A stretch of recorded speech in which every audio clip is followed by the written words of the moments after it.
આજે આપણે બનાવીએ છીએ હોટ ડોગ્સ, જેમાં આપણે એક ફૂલની અંદર લોટ બનાવશું, એની અંદર આપણે નાખશું, એને આપણે ઓવનમાં શેકશું ને આ એકદમ મજા આવે છે બચ્ચાઓને, લોકોના પાર્ટીઝ માટે કે ખાલી બચ્ચાઓ સ્કૂલેથી આવે લોકોને સરપ્રાઈઝ આપો. ફાઇન બેક્ડ ડિશ છે. તો ચાલો આપણે શરૂ કરીએ. પહેલાં આપણે આપણો લોટ બાંધી નાખશું, એને ઉપસાવશું, એક વખત ઉપસી જશે પછી આપણે એને ગોળા કરશું ને એમાં આપણે આ હોટ ડોગ્સ વાપરશું. જો તમે હલાલ ઝબીહા વાપરતા હોય તો એકે પણ હોટ ડોગ્સ લેજો તમે, હલાલ ઝબીહા. અને પછી આ મારા ખાલી હું નાના લઈ આવી, પણ જેવા પણ તમને સાઇઝ મળે વાંધો નથી. પછી એને તમે લગભગ અડધો ઇંચમાં કાપી અને તૈયાર રાખજો. પછી હું તમને બતાવીશ કે આપણે શું કરશું. સોલ્ટ ઓર નમક, 1 કપ શોર્ટનિંગ, 1 કપ શોર્ટનિંગ, 3 eggs, 3 ઈંડા કે મયાઈ, 1 ચમચો ખાંડ, 1 ટેબલસ્પૂન શુગર, 1 ચમચો યીસ્ટ, 1 ચમચો ખમીરા, 1 કપ નવસેકું પાણી, 1 કપ વોર્મ વોટર, 1 કપ નવસેકું દૂધ, 1 કપ વોર્મ મિલ્ક. ખમીરા, યીસ્ટ, ખાંડ, sugar, થોડુંક પાણી, a little bit of water, mix.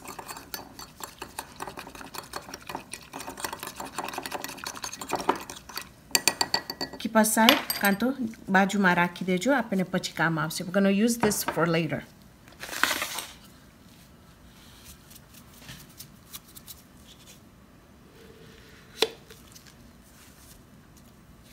Yeast or shortening, mix.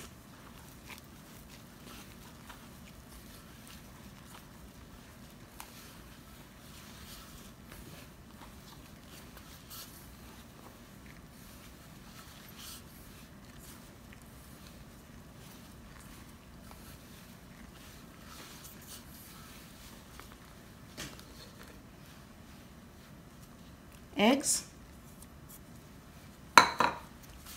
के ईंडा mix,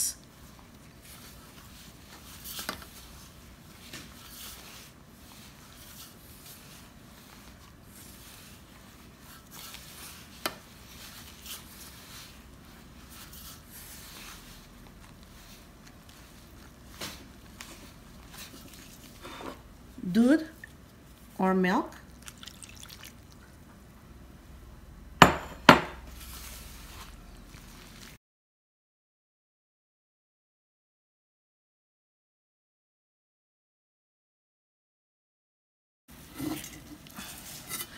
see here that our dough has doubled in size. તમે જોશો કે આપણું લોટ ફાઇન રીતે થઈ ગયું છે. હવે આપણે ગોળા બનાવશું. So at this point now we're just going to start making little balls and then I'll show you the next step. આપણે ગોળો લીધા આપણું અને એને આમ જ હાથેથી તમે જરાક એને આવી રીતે આમ પેક કરજો. લગભગ તમે એમ સમજો 4 થી 5 ઇંચ, 4 ઇંચ લગભગ. તમને જો નાના બનાવવા હોય તો તમે નાના પણ બનાવી શકો છો. પછી આપણે એને કાપશું. ઓકે, હવે બહુ તમે બાજુમાં નહીં કાપજો, એને જરાક દૂર રાખજો આને.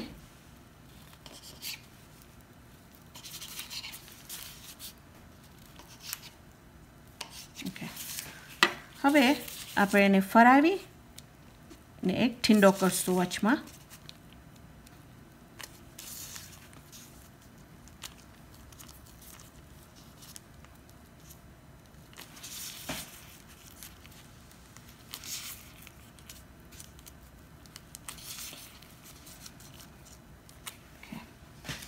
અહીંયા થોડાક છે કે જે હું બનાવી લીધી છું ઓલરેડી.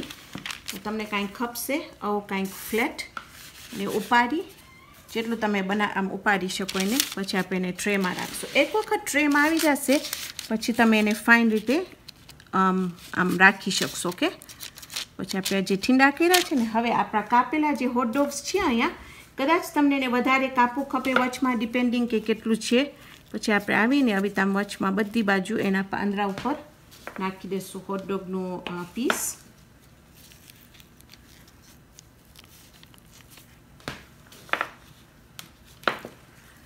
એક વચમાં અને પછી એક અહીંયા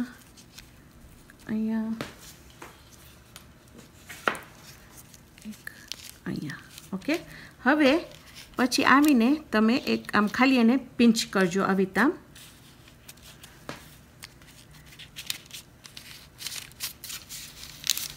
તો ફાઇન લાગે. ઓકે, પછી છતાં જે તમારા આવી રીતે આમ ઉપસી ગયા હોય ને, તમને લાગે ને કે આમ, તો ખાલી આવીને પાછું જરાક એને આમ દબાવી નાખજો એને.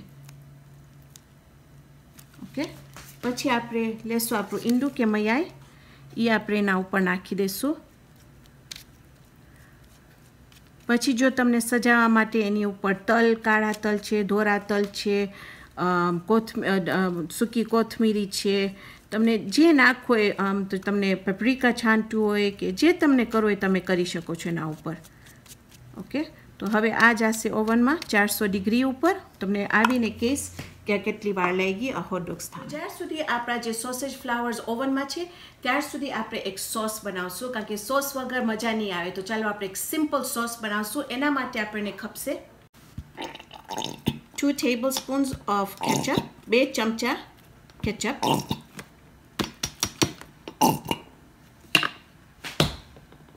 1 ચમચો મસ્ટર્ડ, 1 tablespoon મસ્ટર્ડ,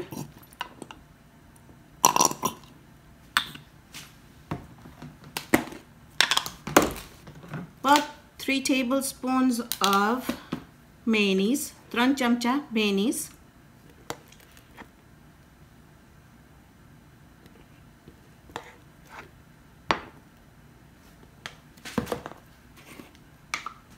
1 ચમચી સાંબાર કાં તો 1 teaspoon chili garlic sauce.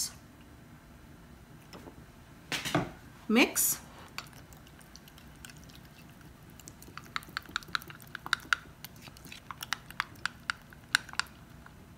આપણા સોસેજના ફૂલ એકદમ મસ્ત લાગે છે, એટલા ફાઇન લાગે છે કે આપણને આમ મજા આવે, જોવામાં પણ મજા આવે અને ખાવામાં પણ સખત મજા આવે છે.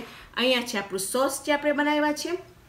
અહીંયા છે મારું એક જે હું તોડી અને, કારણ કે હું મારું અંગ્રેજી વિડીયો કરતી હતી, પણ હું બીજું તોડીશ કારણ કે મને આ નથી એંઠું નાખવું મારા સોસમાં. તમે જોશો કે એનું લોટ એકદમ સોફ્ટ છે. તમે જો કેટલું પોચું છે આપણું આ લોટ, ને એકચ્યુઅલી આમ તૂટી જાય છે, એમાં જારી એકદમ ફાઇન છે. તો હવે હું એને સોસમાં નાખીશ.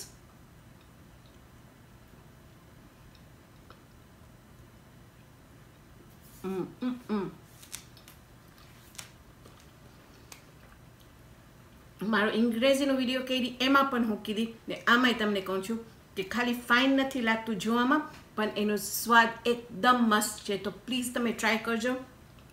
તમે મને કહેજો કે તમને કેવું, તમારા બચ્ચાને કેવું ગમ્યું, કે તમે કેતા મને સજાવો છો. તો આજે આપણે બનાવવા છે આપણા ફૂલના સોસેજીસ. ઇન્શાલ્લાહ આવતી વખતે આપણે બીજી જબરદસ્ત રેસિપી બનાવશું. તો ત્યાર સુધી